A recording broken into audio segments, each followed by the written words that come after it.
বাংলাদেশের হিন্দুদের জন্য একটি তথ্য। অনেকেই জানে এই মুহূর্তে ভারতের সংবাদ মাধ্যমে একটি কথাই উঠে আসছে বারবার। সেটি হচ্ছে বাংলাদেশ থেকে অনেক হিন্দুরা ইন্ডিয়ায় গিয়েছে। ওখানে গিয়ে নাগরিকত্ব পেয়েছে। অনেকের ৫-৬ বছর আগে গিয়েছে, অনেকেই ভোটার কার্ড, আধার কার্ড, প্যান কার্ড করে রেখেছে। তো তাই নিয়ে কিন্তু এখন প্রচুর ঝামেলা হচ্ছে। এই সংবাদ মাধ্যমটি কিন্তু বারবার উঠে এসছে ইন্ডিয়ান সংবাদে। তো অনেকেই চিন্তায় আছে। অনেকেরই বাংলাদেশে আছে কিন্তু ভারতের Aadhaar card, voter card, PAN card হয়ে আছে।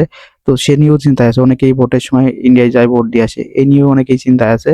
তো নাগরিকত্ব বাতিল হবে, কি সমস্যা হবে, এইরকম চিন্তা ভাবনায় আছে। তো ইন্ডিয়ায় যারা এই মুহূর্তে আছে ৫-৬ বছর বসবাস করছে, তাদের হয়তো কোনো সমস্যা হবে না। এনওসি করলে হয়তো আস্তে, আস্তে নাগরিকত্ব দেবে। যদি বাংলাদেশে কোনো ডকুমেন্ট থেকেও থাকে তা পিডিএফ আকারে বা ইন্ডিয়ায় পাঠিয়ে কিন্তু এনআরসি করা যাচ্ছে। তো তাদের নাগরিকত্ব দেওয়া হচ্ছে। তো অনেকেই কিন্তু অনেক জায়গায় সমস্যা আছে। সামনে ২০২৬ ভোট, যেহেতু প্রচুর যাচাই-বাছাই হচ্ছে, ভোটার লিস্টে অনেকেই বাদ পড়ে যাবে। অনেকেই সমস্যায় পড়বে। তো অনেকেই আছে, চিন্তাভাবনা আছে। তো কোনো হিন্দুদের জন্য তেমন কোনো চিন্তাভাবনা করার দরকার নেই। কোনো সমস্যা হবে না আশা করি। তো যদিও ভোটার লিস্টে বাদ পড়লে আবার নতুন করে ভোটার হওয়া যায়, বা যদি আপনার বাংলাদেশের নাগরিক হয়ে থাকেন, ৫-৬ বছর আগে গেছেন, তা অবশ্যই এনআরসি করবেন। এনআরসি করলে কোনো সমস্যা হবে না। যদি বাংলাদেশে কোনো ডকুমেন্ট থেকে থাকে, সেটি পিডিএফ আকারে পাঠিয়ে, ইন্ডিয়ায় পাঠিয়ে কিন্তু এনআরসি করতে পারেন। যদি কারো কেউ থাকে, কারো মাধ্যমে পাঠিয়ে এনআরসি করতে পারেন।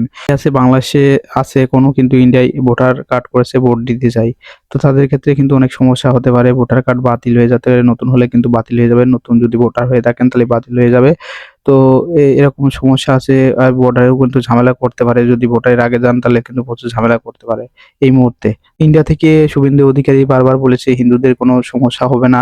তো হবে না, তারা কিন্তু বাংলাদেশ থেকে নির্যাতন হয়েই ভারতে গিয়েছে। যার কারণে কিন্তু ইন্ডিয়ায় যারা হিন্দুরা আছে তাদের কোনো সমস্যা হবে না। এরকমটাই কিন্তু বারবার বলে এসছে। তো আপনারা যারা আছেন, চিন্তা ভাবনা করার দরকার নেই। এই মুহূর্তে যারা ইন্ডিয়ায় আছেন তাদের কোনো চিন্তা নেই। আপনারা হিন্দু যদি হন তাহলে সব দিক থেকে সাপোর্ট পাবেন, কোনো সমস্যা হবে না। তো সর্বশেষ যে তথ্যটি পেয়েছি, হিন্দুদের ক্ষেত্রে কিন্তু সব দিক থেকেই সুযোগ সুবিধা দেওয়া হয় ইন্ডিয়ান থেকে। তো শুভেন্দু অধিকারী বলেছে যে হিন্দুদের ক্ষেত্রে কোনো সমস্যা হবে না। আশা করা যায় কোনো সমস্যা হবে না। আপনারা নিশ্চিন্তায় থাকতে পারেন। ভিডিওটি ভালো লাগলে অবশ্যই চ্যানেলটি সাবস্ক্রাইব করবেন।